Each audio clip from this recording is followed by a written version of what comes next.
안녕하세요, 여러분. 저는 오늘 묻지마 범죄 누구도 자유로울 수 없다라는 특강의 제목을 가지고 여러분들 앞에서 잠깐 동안 이제 제가 연구한 내용을 포함해서 어떤 종류의 정책을 통해서 사회적인 안전을 도모할 수 있는지 아주 짤막하게나마 이야기를 나누어 보려고 합니다. 최근에 안모 씨 사건, 예컨대 진주에서 그야말로 별로 뭐 인연도 없는 사람들에게 자기가 살던 주거지에 불을 내고 그 주거지에서 쫓아나오던 사람들을 흉기 난동을 부려서 5명을 살해한 사건이 있었고요. 그리고는 그 외에도 지금 최근에 뭐 출근을 하다가 갑작스럽게 같은 건물 안에 살고 있던 성범죄 전력이 이분은 여러 번 있는 상습범이었습니다. 전자발찌도 찼었고요. 그리고는 5년 동안 전자발찌를 차고 있다가 전자발찌를 이제 전자감독을 종료한 지 뭐 한 1년 정도 된 분에 의해서 결국은 출근길에 납치되어서 강간 살해돼서 결국은 옷장에 숨겨져 있다가 발견이 되긴 했어요. 그런데 이제 사망한 채로 너무 안타까운 이제 인명을 잃은 사건도 있었고요. 또 이 외에도 사실은 뭐 밑도 끝도 없이 이제 부산에서 발생했던 사건인데 카페였습니다. 조용히 숨어 들어와서 옆에서 이제 책을 보고 있던 뭐 이어폰을 끼고 책을 보고 있던 여성의 옆구리를 찔러가지고 살인 미수에 그친 사건도 있었고요. 지금 많은 사람들이 사실은 서로 안면도 없는 알지도 못했던 사람들에 의해서 이와 같은 흉기 난동 끝에 목숨을 잃기도 하고 또는 미수에 그치는 이런 사건들이 계속 전국적으로 발생하다 보니까 굉장히 두려움을 갖고 있습니다. 그래서 지금 그런 사건을 일명 묻지마 범죄라고 부르는데요. 왜냐하면 누구라도 무차별적으로 희생을 당하다 보니까 딱히 물어볼 것도 없이 그냥 뭐 잘못된 장소에 잘못된 시간에 있다는 이유로 인명피해가 날 수도 있기 때문에 굉장히 불안감을 가져서 그런 타이틀이 사실은 달린 것 같고요. 물론 죄명은 아닙니다. 그런데 제가 생각하기에는 저는 이제 실증주의 범죄학자이다 보니까 실제로 묻지마 범죄를 저질렀다는 사람들을 만나서 제가 이제 조금 이따가 소개드릴 연구를 하고 보니까 이게 대책이 충분히 마련할 수 있음에도 불구하고 아직도 우리나라의 형사정책이 허술해서 이것을 막지 못하는 것은 일부 책임은 정부에도 있을 수가 있겠구나 해서 이제 말씀을 좀 드리려고 합니다. 다시 말해서 묻지마 범죄라고 해서 묻지마 정책이 돼야 될 필요성은 없는 거죠. 그렇기 때문에 대안을 한번 찾아보자. 그리고는 그런 대안을 찾음에 있어서 우리의 공감대가 꼭 필요하다. 이런 얘기를 드리려고 주제를 이렇게 정했습니다. 예. 지금 이제 묻지마 범죄로 특히 남성보다는 여성들에게 굉장히 불안감이 많이 조성되고 있습니다. 그런 연유를 한번 생각을 해보면 아무래도 남자들은 자기 방어력이 있고요. 여성들은 방어 능력이 떨어지고 그런 부분을 사실은 가해자들은 너무나 잘 알고 있는 거죠. 화풀이 대상이 필요한데 그런데 저항을 할 수 있는 사람보다는 아무래도 좀 쉽게 목적을 달성할 수 있는 사람을 찾다 보니까 여성들이 상대적으로 훨씬 피해를 많이 당하는 게 묻지마 범죄입니다. 그렇기 때문에 거의 90% 이상 되는 희생자들이 성별을 따지고 보면 여성이 많다는 거예요. 그런데 이제 전체 살인 사건으로 봤을 때도 우리나라는 서구 사회에 비해서 여성들이 살인 피해를 많이 당합니다. 일반적으로 살인 사건은 폭력을 많이 사용하는 사람들끼리 서로 폭력 피해를 주기도 하고 받기도 하고 이러면서 인명피해가 나는 것이기 때문에 보시다시피 서구 사회, 예를 들자면 미국이나 캐나다, 뭐 영국, 호주 이런 곳에서는 사실 반 이상이 남자 피해자도 많이 발생하는 거죠. 왜냐하면 남자들끼리 싸움을 많이 하기 때문에. 그런데 우리의 경우에는 아주 어떻게 보면 흥미로운데 남녀가 평등하게 사망합니다. 살인 사건으로.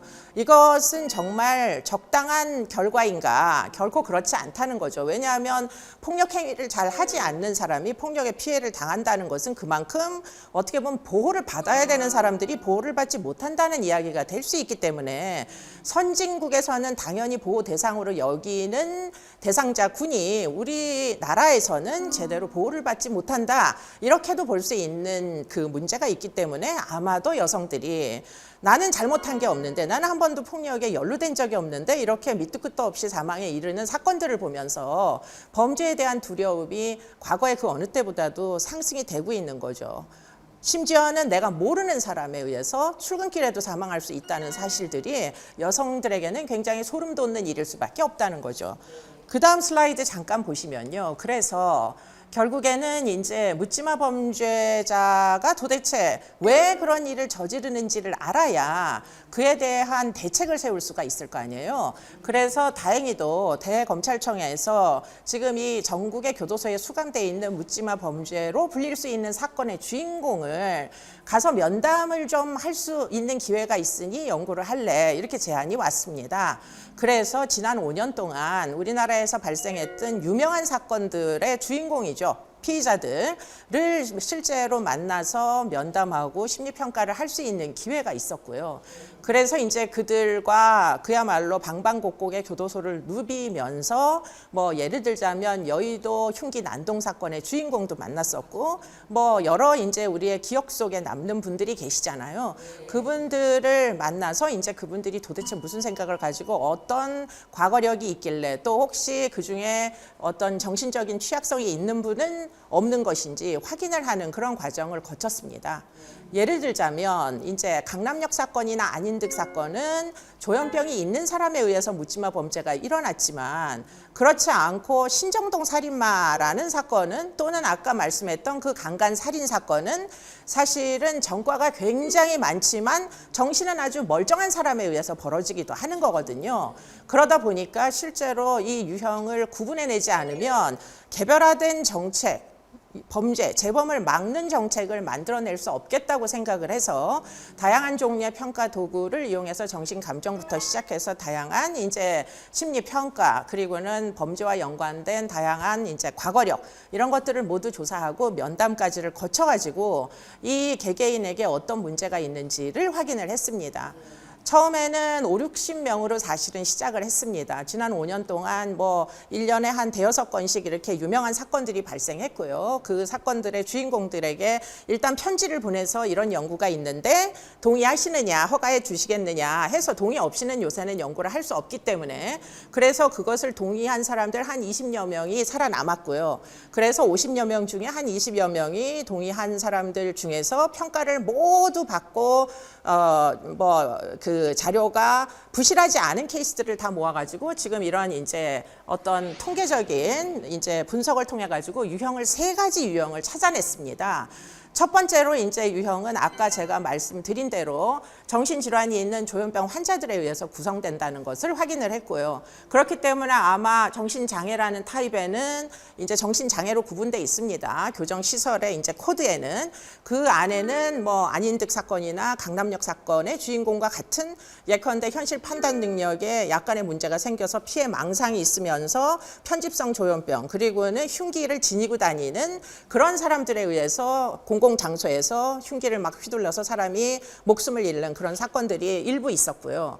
그리고는 또 다른 이제 특이점은 굉장히 전과가 많은, 아까 보여드렸던 그 강간 살인범 같은 경우에도 성범죄 전력이 여러 번 있어서 전자발찌를 결국은 찰 수밖에 없을 정도로 굉장히 죄질이 좋지 않은, 그야말로 소년 전과부터 시작해서 평생을 교도소에서 시간을 다 보내고 결국은 출소를 했는데, 이런 분들이 겪는 문제는 아무도 자기를 돌봐줄 사람이 없다는 거예요. 출소와 함께 마치 낭떠러지 밑으로 확 밀려 떨어진 것 같은 그런 느낌. 남들은 다 잘 살고 있는데 나는 인생을 전부 국가에 저당 잡히고 결국에는 돌아왔는데 아무도 나를 받아들이지 않고 가족도 모두 외면하고, 그러다 보면 그야말로 일종의 이제 존재에 대한 어떤 위기감, 박탈감, 이런 것들이 막 생깁니다. 어떻게 보면 잘 살고 있는 모든 사람들에 대한, 한국 사회에 대한 분노가 쌓여서 결국에는 분풀이성으로 가장 취약한 대상을 먹잇감으로 삼는 이런 이제 타입도 일부는 반사회성 집단 안에는 존재를 하는 거죠. 그리고는 흥미로운 집단이 하나 더 포착이 됐는데, 그 사람들은 전과도 없고 정신병력도 없는 사람들이 있는 거예요. 한때 이 사람들은 직장 생활도 제대로 하고 했는데 어느 날 갑자기 경제 상황이 나빠지면서 실직을 하게 되고 결국 실직을 했는데 처음에는 가족들이 돌봐주고 돈도 빌려주고 친지들한테 뭐 여러 가지 이제 기회를 얻기 위한 노력들을 해가지고 뭐 조금씩 돈을 빌려서 생활을 했는데 결국에는 신용 불량이 되죠. 갚을 능력이 안 되니까. 그러다 보면 모든 어떤 인간관계가 다 끊어지면서 하루 종일 컴퓨터만 들여다보면서 사회를 향한 불만을 분출하다가 결국 이런 분들 외톨이 집단에 해당하는 사람들은 먼저 자살 시도를 몇 번 합니다. 그런데 문제는 자살이 쉽게 이루어지지 않으면 그 다음에는 생각이 바뀌는 거예요. 나를 이 지경에 빠뜨린 자가 누군가 하는 것을 이제 찾기 시작하는 거죠. 그래서 결국 그 사람을 죽이고 내가 현장에서 극단적인 선택을 해야 되겠다 이렇게 생각하는 집단까지. 그렇기 때문에 이분들은 정신질환도 없고 전과도 없기 때문에 따로 이제 독립적인 어떤 집단으로 하위 유형으로 이제 묶인다 이런 것들을 이제 확인할 수가 있었습니다. 그래서 이제 그렇다면 지금 이런 이제 각각의 유형에 대한 우리가 이제 대책이 필요한데요. 일단은 반사회적인 전과가 아주 많은 사람들에 대해서는 출소 이후에 관리가 너무나 많이 필요하죠. 그렇기 때문에 지금 우리나라에서 실시하는 전자감독이나 또는 이제 전자감독으로도 모자라서 지금 1:1 보호관찰까지 붙이겠다는 거잖아요. 그렇기 때문에 지금 조두순도 이제 나오면 1:1 보호관찰을 받게 됩니다. 그렇기 때문에 그냥 사회에 풀어지는 게 아니라 형사사법기관에 의해서 계속 감시감독을 철저히 하는 것이 한 가지 대책이 될 거고요.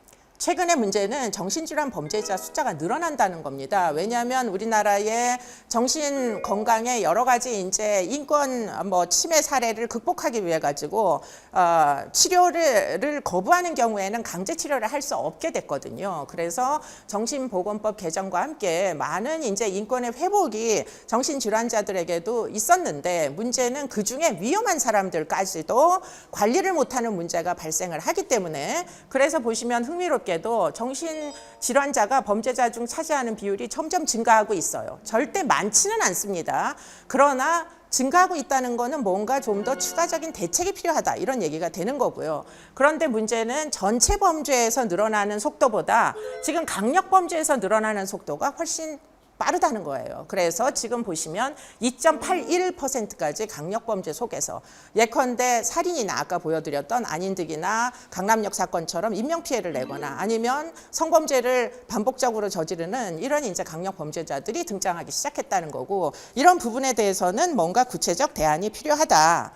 그래서 마지막으로 좀 정리를 드리자면 지금 이 세 개의 하위 유형에 대해서 다 구체적인 대책이 필요한데요. 그 대책이 결코 묻지마 대책은 아니라는 겁니다. 정신질환 묻지마 범죄자에 대해서는 정신질환을 고치는 여러 가지 이제 치료 세팅을 좀 더 치료가 잘 전달될 수 있도록 체제를 변경을 해야 된다는 것이고 그 다음에 이제 전과가 아주 누적된 사람에 대해서는 출소 이후에 사회로 돌아왔을 때 관리를 좀 더 타이트하게 해야 된다는 것이고 지금 한때는 잘 살다가 갑자기 추락해서 신용불량이 되고 부적응을 하는 사람들에 대해서는 다양한 종류의 이제 개인 파업이나 개인적 파산이나 이런 것들을 좀 더 원활하게 할 수 있도록 구제해주는 대책 이런 것들이 꼭 필요하다고 보입니다.